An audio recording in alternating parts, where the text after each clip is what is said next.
Bharatiya Janata party अपनी बातों से मुकरने वाली पार्टी है और वो ऐसी पार्टी है कि वो हमेशा ताक में रहती है कि कब वो दबोचे। और उसको सिर्फ ये समझ में आया कि आज देश पूरा एकजुट हो गया है और देश के सारे युवा एकजुट हो गए हैं और इस प्रोटेस्ट को वो और किसी माध्यम से रोक नहीं सकते, तो उन्होंने सारी चीज़ों पे सहमति दे दी। लेकिन और आपको देर नहीं लगेगी, ये सारी चीज़ें आपको यूपी में भी दिखेंगी क्योंकि यूपी में इलेक्शंस आने वाले हैं।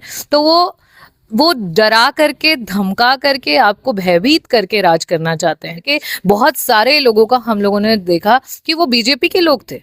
उन्होंने ये कहा, एक बच्चा जिसका हाथ टूट गया था वो अपनी उंगली दिखाते हुए कहता है मैंने इसी उंगली से बीजेपी का बटन दबाया था और आज पुलिस वालों ने मेरा हाथ तोड़ दिया। वहां पे बहुत सारे पेरेंट्स आए थे, वो ये कह रहे थे हमारे बच्चे जो हैं वो धरना देने आए हुए हैं और हम बाहर खड़े हैं और हमने भारतीय जनता पार्टी को वोट किया है। देखिए 20 तारीख के इंसिडेंट के बाद समाजवादी पार्टी ये चाहती थी कि जिस तरीके से पुलिस ने बच्चों के ऊपर हाथ उठाया है, खास करके बेटियों की छातियों पे लाठी, उनके प्राइवेट पार्ट्स पे किस तरीके से वार किया गया है, तो इन सब चीजों पे अगर चर्चा नहीं होती है तो रिजिग्नेशंस तो आते और जाते रहते हैं, सरकारें आती और जाती रहती।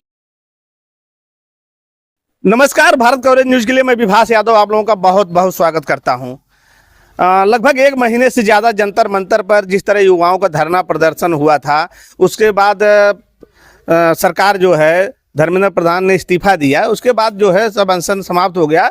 तो मछली शहर की विधायक रागिनी सोनकर जी जो जंतर मंतर पे 2 बार गई थी। एक बार सोनम वांगचुक से मिलके आई थी, फिर बच्चों के धरने में शामिल हुई थी। तो हम विधायक जी से ही बातचीत करेंगे कि आप वहाँ गई थी, क्या माहौल था, और मतलब विभिन्न विषयों पर इनसे बातचीत होगी इस मुद्दे पे। विधायक जी, पहले तो स्वागत है हमारे चैनल में आपका। जी बहुत बहुत धन्यवाद विभाष भाई। विधायक जी, अब तो धर्मेंद्र प्रधान का इस्तीफा भी हो गया, सब चंगा हो गया, अब तो ठीक है ना, अभी भी कुछ रह गया है? देखिए ये कोई विपक्ष के द्वारा कोई प्रोटेस्ट नहीं हुआ था। ये खास करके प्रोटेस्ट जो है उसका इनिशिएशन युवाओं के द्वारा किया गया, हमारे बच्चों के द्वारा किया गया और एक सिस्टम की जवाबदेही को सुनिश्चित करने के लिए किया गया। ये किसी पार्टी पे वार नहीं था, ये किसी व्यक्ति पे वार नहीं था, ये देश के संविधान को सशक्त करने के लिए युवाओं की तरफ से एक प्रोटेस्ट था कि चाहे किसी की भी सरकार हो और चाहे किसी का भी पावर हो, लेकिन अगर इस तरीके की चूक लगातार होती है तो उसके लिए जवाबदेही सुनिश्चित होनी चाहिए। सरकार तो ये बताने का प्रयास कर रही है कि ये प्रायोजित था, राजनीतिकरण हो गया। जिस तरह से कांग्रेस उतर गई, समाजवादी पार्टी उतर गई, ये जो है ये राजनीति बच्चों के मतलब मौके को जो उनका आंदोलन था, ये राजनीतिकरण किया है। आपकी पार्टी और कांग्रेस पे आरोप लगा रहा, भाजपा लगा रही है।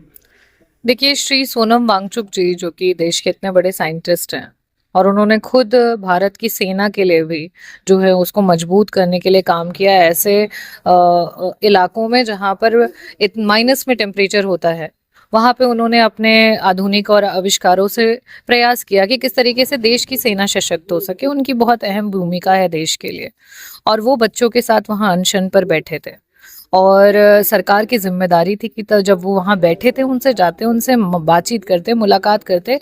और बात यहाँ सिर्फ किसी के रेजिग्नेशन की नहीं थी, बात यहाँ पे वार्तालाप की थी। एक सत्याग्रही आंदोलन जब भी देश में हुआ है तो वहाँ पे हमेशा वार्तालाप से चीज़ों को जो है प्रयास किया गया है कि एक सार्थक तरीके से उस पर कुछ किया जा सके। बट यहाँ पे सरकार से जो सबसे बड़ी चूक हुई कि उन्होंने इनिशिएट ही नहीं किया, प्रोग्रेस ही नहीं किया, बात करने तक का प्रयास नहीं किया। और क्योंकि डेफिनेटली जिनके कंधों पे जिम्मेदारी होती है, जिनके हाथ में सत्ता और शासन होती है, उनसे ही लोग चाहते हैं कि आप आए, आप मिले, क्योंकि आप ही कुछ दे सकते हो। विपक्ष के नेता, क्योंकि मैं तो हमारी समाजवादी पार्टी की सीनियर सांसद आदरणीय डिम्पल यादव जी के साथ गई थी, हम लोग तो वाकई इस चीज़ को मानते कि हम थोड़ा लेट पहुंचे, क्योंकि हम जिस समय पहुंचे हैं, हम 18 तारीख को शायद पहुंचे हैं वहां पे, और तब हमारी मुलाकात हुई और तब तक बहुत देर हो चुकी थी और उससे पहले उन्हें वार्तालाप कर लेनी चाहिए थी। यहाँ तक कि 20 तारीख को जब संसद के मार्च की भी आहूत उन बच्चों के द्वारा की गई, उससे पहले ही सरकार को और या उनके लोगों को आकर के बात करनी चाहिए थी। जिस तरह बच्चों के प्रोटेस्ट में पुलिस बल का प्रयोग हुआ, उसके बाद से देखा गया कि बच्चों का रेला, मतलब कहें तो जंतर मंतर के लिए बढ़ गया। पुलिस ने बच्चों को मारा पीटा। ये जो इनकी मांग भी रही है, जो इन्होंने सरकार से समझौता किया कि मुकदमे वापस हों, तो उसको किस नज़रिए से आप देखते हैं जो बच्चों के साथ पुलिस का बर्बरता हुआ है?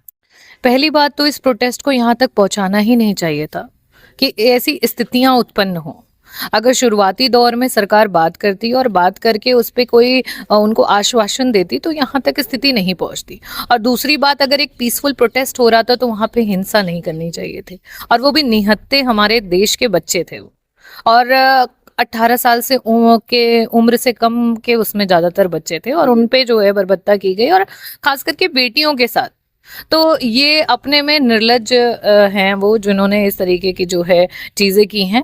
और उस समय भी बातें की थी, और अभी भी आदरणीय सोनम वांगचुक जी ने, जब उन्होंने अपना अनशन तोड़ा तो उन्होंने एक चीज जरूर कहा कि सरकार उन बच्चों पे कोई कार्यवाही नहीं करेगी। लेकिन भारतीय जनता पार्टी अपनी बातों से मुकरने वाली पार्टी है, और वो ऐसी पार्टी है कि वो हमेशा ताक में रहती है कि कब वो दबोचे। और उसको सिर्फ ये समझ में आया कि आज देश पूरा एकजुट हो गया है, और देश के सारे युवा एकजुट हो गए हैं, और इस प्रोटेस्ट को वो और किसी माध्यम से रोक नहीं सकते। तो उन्होंने सारी चीज़ों पे सहमति दे दी। लेकिन अभी सोशल मीडियाज़ के माध्यम से और आपके जैसे बंधुओं के चैनल्स के माध्यम से पता चल रहा है कि देश के विभिन्न कोनों में जहाँ पे भी भाजपा का शासन है, वहाँ पे बच्चों के साथ जो है वापस से गलत तरीके से उन्हें उठाया जा रहा है, उन्हें डिटेन किया जा रहा है। पटना में इस तरह का अभी पटना में ऐसी वारदात आई है कि बहुत सारे बच्चे, जो कि बहुत कम उम्र के बच्चे हैं, उनके साथ उनके माँ बाप उनको घूमते हुए फिर रहे हैं। और आपको देर नहीं लगेगी, ये सारी चीज़ें आपको यूपी में भी दिखेंगी, क्योंकि यूपी में इलेक्शंस आने वाले हैं। तो वो डरा करके, धमका करके, आपको भयभीत करके राज करना चाहते हैं। और वो ये भूल गए हैं कि ये देश जो है वो डरपोकों का देश है ही नहीं। और अगर आप डराने का प्रयास करोगे तो जिस तरीके से ये प्रोटेस्ट के माध्यम से सरकार डरी है, आगे भी जनता इसी तरीके से आपको डराएगी। उत्तर प्रदेश में आज एक देखने को मिला है कि बीजेपी के लोग जो है प्रोटेस्ट कर रहे हैं कि जो विपक्षी पार्टियां जहां जहां सत्ता में हैं वहां पेपर लीक हुए हैं, उनके मंत्री इस्तीफा क्यों नहीं दे रहे, उनके इस्तीफा की मांग करके लखनऊ में प्रोटेस्ट हो रहा है। देखिए, भारतीय जनता पार्टी के द्वारा प्रायोजित है, और अगर जो ये बातें कर रहे हैं, ये पहले क्यों नहीं करी इन्होंने? कहाँ थे पहले ये लोग? तब ये लोग क्यों इन सब चीजों के बारे में बात नहीं कर रहे थे? और दूसरी बात, ये जो प्रोटेस्ट हुआ, ये किसी विपक्ष की पार्टी के द्वारा स्टार्ट नहीं किया गया। ये प्रोटेस्ट, इस चीज को जो बार बार ये एंगल दिया जा रहा है, राजनीतिक एंगल दिया जा रहा है, ये देश की जो जनता है उसका, और उसमें खास करके बहुत सारे लोगों का हम लोगों ने देखा कि वो बीजेपी के लोग थे।